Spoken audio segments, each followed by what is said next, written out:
So butt kicking is interesting because most people will find some place in their life where they're doing that to themselves in order to motivate themselves to do something. So it's common and commonly used practice for sure.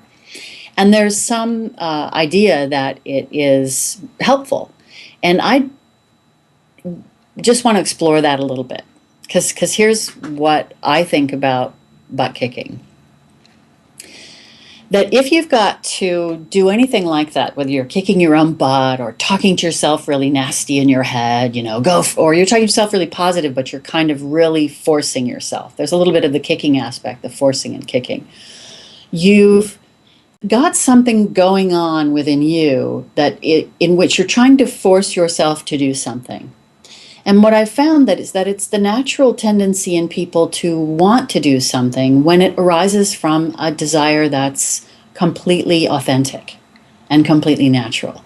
So the cases in which we're most likely to need to kick our own butts are the times when we're trying to do something that very often we hope will have a reward for us at some point, or we're not entirely convinced that it will, or very, very often what we've done is we pinned our happiness on it. So like a donkey that we pin, we look for the tail, like, where's my happiness, where's my happiness? And we've picked a few projects or a few activities or a few successes or one, and we say, when I have that, I'll have my happiness, I'll have my success, I'll have my peace of mind. We pin something important on it. And then because we've put it out there, on the donkey, it's something you've got to go for. And so going for it becomes the point. And if you've got to go for something and you're only going to get it if you get it in the end, you kind of have to kick your own butt to get there sometimes, because it assumes that you don't have it. You're going to get it at some point. And I think that's perfectly normal way of behaving.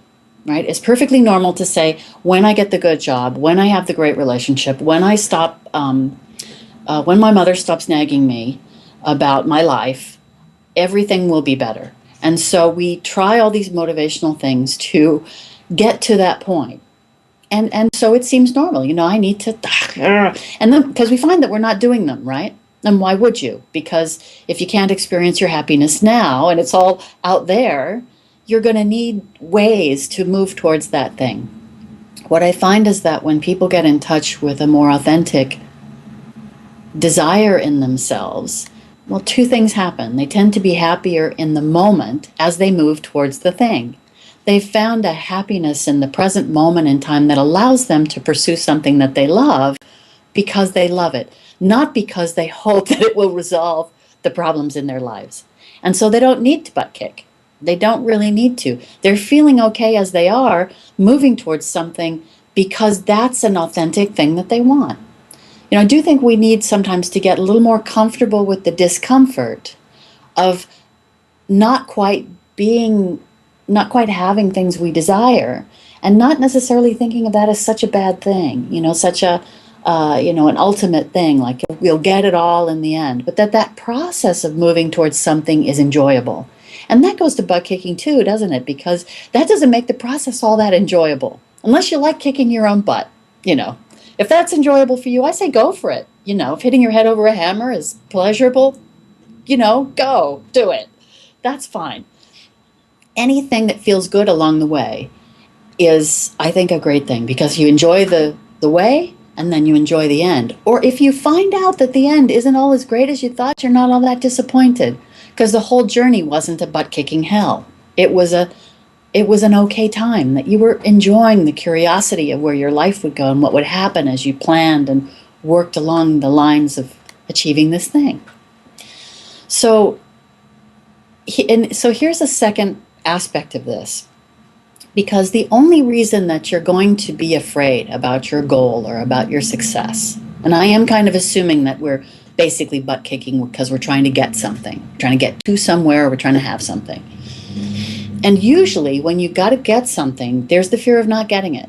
There's the fear of not having it, not achieving it, and all that might mean, and all that we construct around that. So fear is a necessary part of the butt kicking journey in a way. Like, you wouldn't need to butt kick yourself if you weren't afraid that you wouldn't get where you wanted to go. And if you're pretty content with the place that you are and the journey towards the things that you desire is a pleasurable journey, then there's less fear too. And so I think the need to punish yourself into happiness goes away. And the more interesting question becomes, well, where is the happiness in me right now? And it's very, very hard, and this is the deeper part of this, it's very hard to be in touch with our natural well-being, our natural happiness, our natural peace of mind. And I am going to maintain that that's a natural thing, that we came into this world with an ability to enjoy life as we did as children, and we haven't lost that ability. We've put a bunch of stuff on top of it. We've started to say, oh, I'm not happy, I'll be happy when. But we still are perfectly capable of running around and enjoying life the way we did when we were kids. That capacity is in us. And that wellness is in us. It just comes welling up. If you've ever had a moment when you just were happy for no particular reason or just in no particular context, you were just like, wow, isn't it cool to, right now, isn't it great? Like, where did that come from? And I've never seen it come from butt kicking, I have to say. That's a sense of ourselves coming through us, arising in us in this way that is so joyful and so can be childlike or pleasant or deep or extremely peaceful, or a really kind of almost samadhi moment, a moment of insight when you get a new thought about something. And that's so different from punishing ourselves into happiness. And if we knew that that was available to us, we would neither have the fear about it being taken away or needing to get it and being afraid of not. And we wouldn't need to motivate ourselves to places where we hoped that we would get it, because we would know where it actually is. So that's my theory on butt kicking.